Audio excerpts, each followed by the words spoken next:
Maithili express की शानदार प्रस्तुति। रंग गोरे गोरे गलिया होली में भैया माई देतो गोली तोरा होली हो रंग खेले रंग खेले जानू तोरा टोली में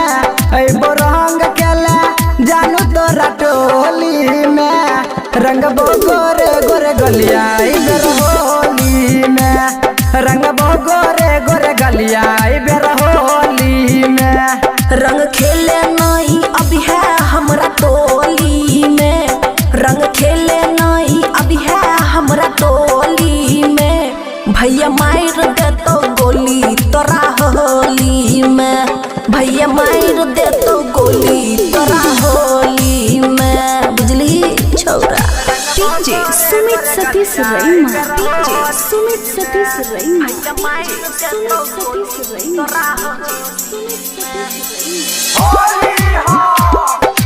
खुशी रिकॉर्डिंग स्टूडियो बलुआहा।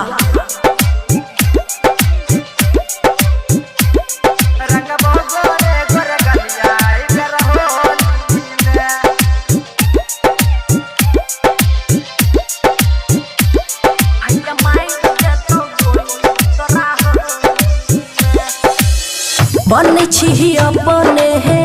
आप रंगबाज रे एना किया छौरा तू करे छी आज रे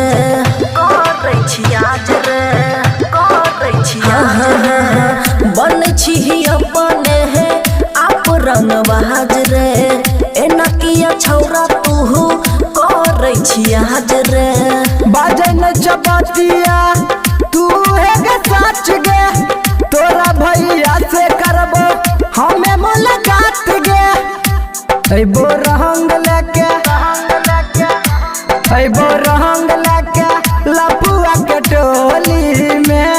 अइबो रंग लेके लपुआ के टोली में भैया मार देतो गोली तोरा होली में भैया मार देतो गोली तोरा होली में बुझली। रंग गोरे गोरे गलिया होली में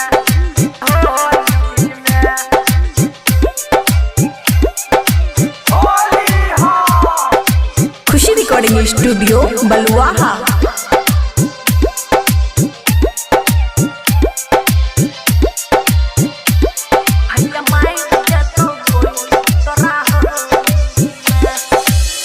राइटर अनिल से हमर चल छै रे यारी कहे छियो बिट्टू तोरा करने रंग दहारी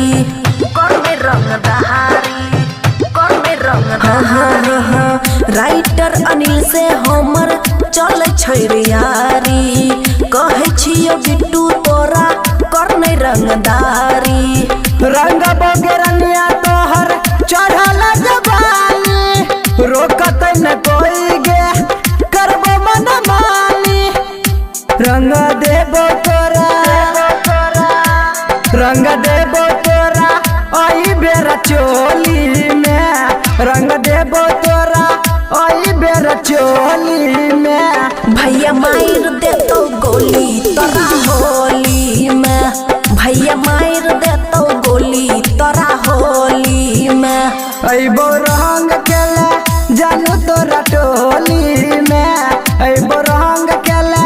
जानू तोरा टोली में रंग गोरे गोरे गलिया होली में रंग गोरे गोरे गलिया होली में रंग खेले नहीं अभी है हमरा टोली में रंग खेले नहीं अभी है हमरा टोली में भैया मार देतो गोली तोरा होली में रंग गोरे गोरे गलिया होली में भैया मार देतो गोली तोरा होली में बुझली। सुमित सतीश खुशी रिकॉर्डिंग स्टूडियो बलुआहा।